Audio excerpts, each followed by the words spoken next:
Wow. I mean, that was like a war from a war. I mean, Saturday night, we had a war. Tonight, we got down by 2 late by making a couple mistakes. Then we got a couple hits. We got some guys on. Jerrod came up with a clutch base hit.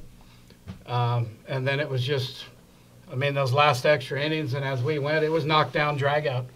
I don't think you could have had a better game from both sides. I mean, we would jab, they would jab, we would jab, they would jab. They would make a play, we would make a play, the pitcher would make a pitch. And then Dobb, as I call him, got into one, another one that got down the line, and that was a great baseball game. Two teams that are, both deserving to go to Omaha. I mean, that is as good a team as I've seen in a while. They battle like no other, with no fear. And I would say Jason Hudgens, the freshman that hasn't got to play a bunch, throwing that guy out the end of the game was crazy. And, I mean, the guts that Dan, that's how they play. And they didn't back off what they did. So hats off to Louisville. As I said, sometimes you got to get lucky. And I think that ball held just long enough for us to be lucky. And we like our luck, guys. Thanks, Coach. Questions for David, Jerrod? David, you're probably the lead player in this whole thing. I don't think so, really, but I mean, an instant classic today. Just talk about the 2 home runs. Just talk about what you're feeling about the game, what you saw. As far as the home runs, I mean, the first one, just a fastball down in, I just had to adjust to, keep my hands inside, and it just kind of went. I wasn't trying to hit a home run or anything, just trying to stay within approach. And then the last one, obviously, you guys all know Birdie throws close to 100, so you got to get set up early, and we were all talking about that in the dugout, and just get some timing. And his ball was kind of staying away from me a little bit, and it just, I didn't even feel it hit my bat, really. I just got set up early and just try to stay short to it and catch up to his 95, 96 plus. And as soon as I saw it take off, I just kind of put my head down and ran. Didn't know where it went. I was just trying to run, and then they said it, went out, and I don't know what I felt after that. You're going to Omaha. How do you feel about that? I feel like the Titans are going home. That's what I feel. I feel like we belong there, and we knew it all along, despite what people say about us and what happened in the beginning of the season, that we're going there now, and that's what matters, and we're going home. So did you guys, what has it taken just to get to this point from the way the season started to win the Big West, to get to this point, to get back to Omaha? You want to start? I don't really know, to be honest with you. We did not think we were going to be here in the beginning. But we just, after a couple big losses, I mean, we looked in the mirror and just, we just started competing. For Jerrod, the hit that you got off Birdie, what did you see there on that? He threw me a slider, actually, and wasn't really expecting that. Thought he was going to come at me again with a heater. But I backed one up a little bit and just stayed on it. So, Dave, did you say you didn't really see fair foul? Or Oh, no, I didn't see it at all. I was just running. I didn't know if it was going to go out or not, and I'm not going to be there trying to watch it. If I can, I'm going to try to be on third base. If not, try to run all the way home. What was your reaction when you finally got the official call that it had been confirmed? I thought it was unreal. I was like, he's got to be kidding right now. There's no way. But then he said it, and then they wanted to review it, and I told the guys from ESPN that it just felt like an eternity. It felt longer than the actual game itself, that waiting period. It was crazy, and we were just in there, and we were waiting, and, people were saying yes, people were saying no, and then they ended up, saying it was fair, and we just lost it in there. It was great. It was a great feeling. We just worked for it. What was that like to have that huge crowd that was going nuts, and you guys just really just sucked the life out of them and took it to them like that? I mean, were you impressed that you guys were able to kind of rise up against that? I feel like we're not really worried about the crowd, honestly. We try to stay within our own game, and at times I feel like we got away from that. But our game is to be within ourselves and to worry about our team and not worry about the crowd and what's going on. And so at that point, I feel like we did pretty well with that. What's it, I mean, what is I'm the taking this. approach as you come up to, Thanks for answering your phone. I'm in a press conference what is the now. approach coming up Can you now? answer your phone next time I call? Thanks. You know, it's nice. See ya. That's my wife. I've called like that. I was gonna say your wife or your mom. No, I already called her. She's 91, thinks she's going to.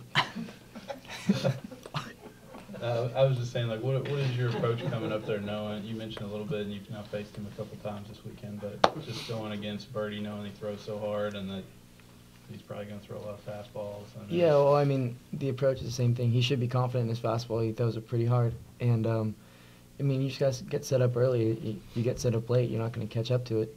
And so you set up early and try to see the ball. And, you know, as much as you can, stay in your own zone, not let him make you chase. Jerrod, what was your view of the home run game? To be honest with you, I was in the on deck circle, so I couldn't really see it too much. But that thing carried. I don't know. I just saw it go out, and like he said, the waiting period from when they were reviewing it, that felt like forever. That was crazy. Did you hear it tick the foul pole, did you? What was that? Did you hear it tick the foul pole? Mm-mm. He was on deck. I was on deck. Well, So, I mean, That was He a was long closer than we were. the people were making a little bit of noise.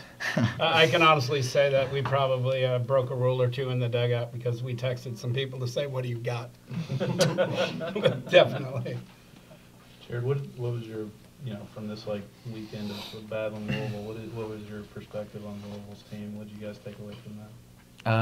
man, those guys can compete. Like it's unbelievable. It's a really good team, great pitching staff. They can play defense, they can hit it. But I mean, we played our baseball, and I mean that's all we could really control out there.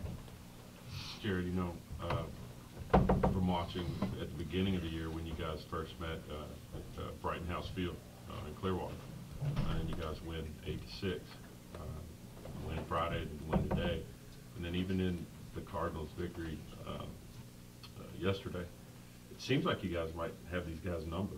You know, I mean, just kind of the mojo was you guys, you know, just got something on these guys. Is that how you feel? Is that how your team felt, guys in the dugout?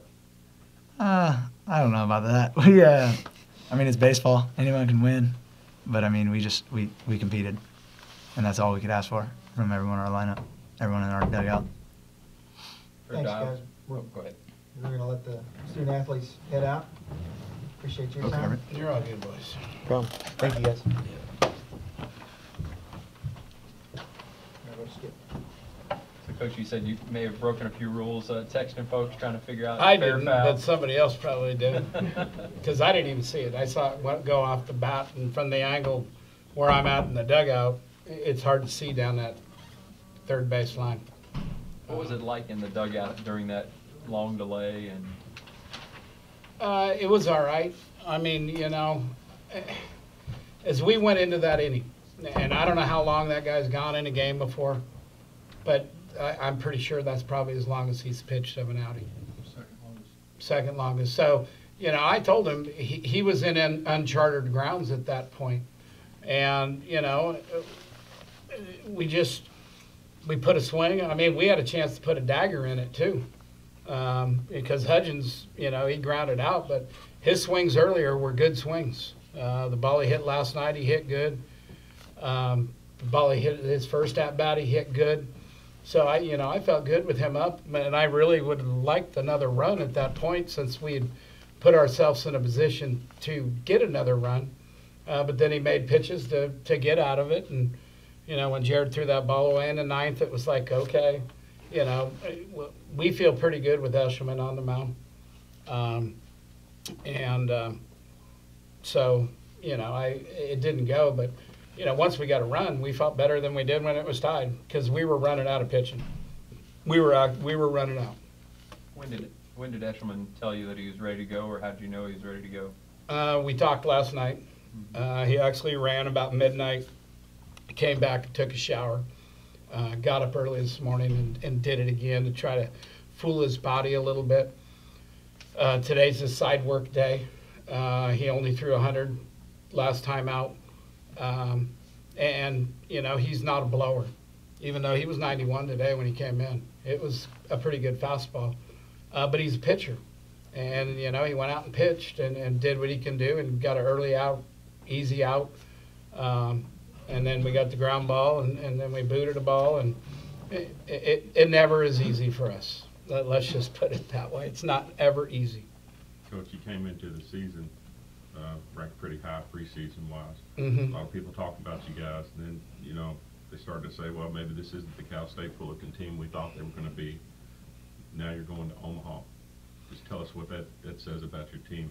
Well, I called myself stupid many times this year, okay, because, you know, I don't know how far Louisville's left home, but we have gone from California to Tampa, California to Indiana, California to Nebraska, California to Hawaii.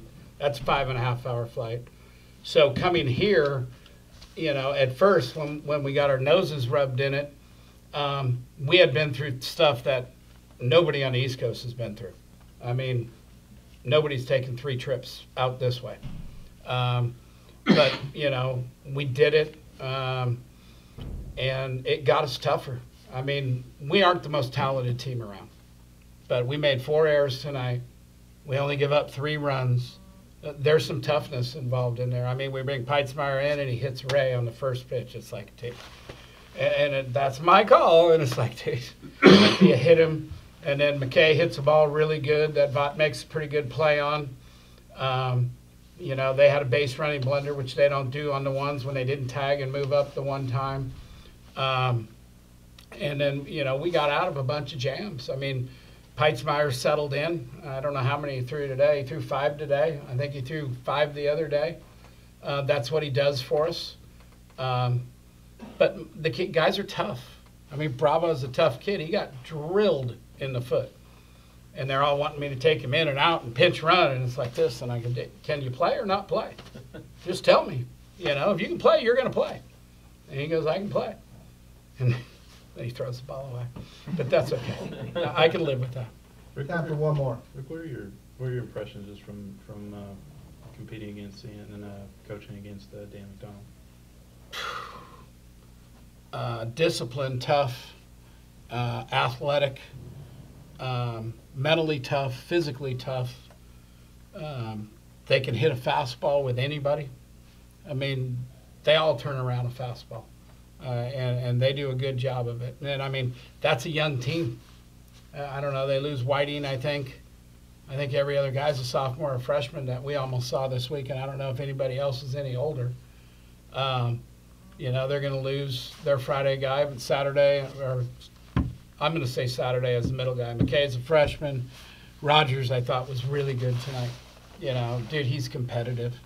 I mean, like, ultra competitive. You know, he was barking back and forth, and, you know, I don't mind it. You know, I don't let my guys do it. But, you know, when they do it, I don't say anything to them. It's the competitive edge of athletics. You don't coach it out of them. That play that he made was amazing. I haven't seen a replay of it, but I'm pretty sure the ball hit the glove. And honestly, I will say, thank goodness it hit the glove and didn't hit him. Because we took out a pitcher from Maryland earlier this year. They got one in the face. That's the worst I ever seen. I'm glad that ball hit him in the glove. You know, if it would have hit him in the butt or the leg, that's okay. But I saw a kid get one in the face, man, and that's bad stuff.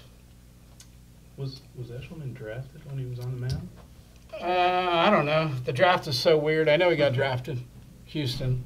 It was right after the win. Right after. Right afterwards. Right after. So it's a decent day for him. Appreciate your time. Good luck in Nebraska. Thank you. Go call your wife.